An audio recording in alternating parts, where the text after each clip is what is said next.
उद्धव ठाकरेंची आजही रायगडमध्ये सभा होणार आहे। ठाकरेंची आज म्हसळामध्ये दिघी गावामध्ये सकाळी 11 वाजता सभा होणार आहे। दुपारी 3 वाजता पोलादपूरमधल्या सहान गावामध्ये सभा होणार आहे आणि ठाकरेंची संध्याकाळी 6 वाजता माणगावमध्ये सभा होणार आहे। अशा आज एकूण 3 सभा उद्धव ठाकरेंच्या रायगडमध्ये होणार आहेत।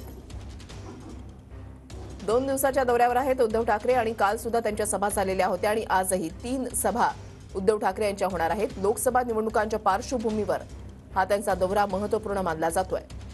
याआधी जानेवारीच्या पहिल्या आठवड्यामध्ये कल्याणचा दौरा जो आहे तो उद्धव ठाकरे यांनी केलेला होता आणि आता रायगडच्या दौऱ्यावर आहेत उद्धव ठाकरे। नंदकिशोर गावडे आमचे प्रतिनिधी आमच्या सोबत आहेत, अधिक माहिती जाणून घेणार आहोत। नंदकिशोर, आज उद्धव ठाकरेंच्या रायगडमध्ये 3 सभा होत आहेत।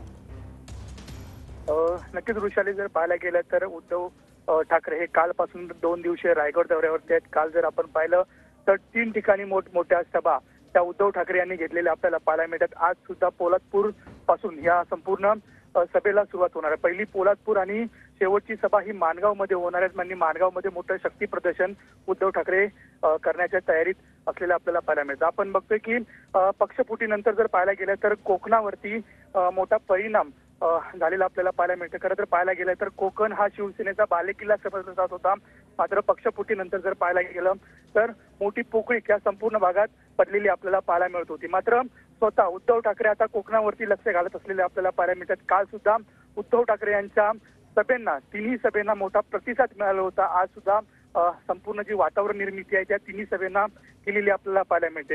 आणि आजचा 2 दिवसीय रायगड दौरा संपल्यानंतर पुन्हा परवापासून जर पाहायला गेलं तर रत्नागिरी आणि कणकवली या संपूर्ण दौऱ्यावरती उद्धव ठाकरे जाणार आहेत। त्यामुळे उद्धव ठाकरे यांनी कोकणावरती आता विशेष लक्ष दिलेलं आपल्याला पाहायला मिळते। अनंत गीते सुद्धा जे आहेत त्यांचं नाव समोर येते। त्यामुळे येणाऱ्या खासदारकीचं जे निवडणूक आहेत त्याच्यासाठी आता तयारी उद्धव ठाकरेंनी सुरू केलेली आपल्याला नक्कीच। धन्यवाद नंदकिशोर दिलेल्या सविस्तर माहितीसाठी।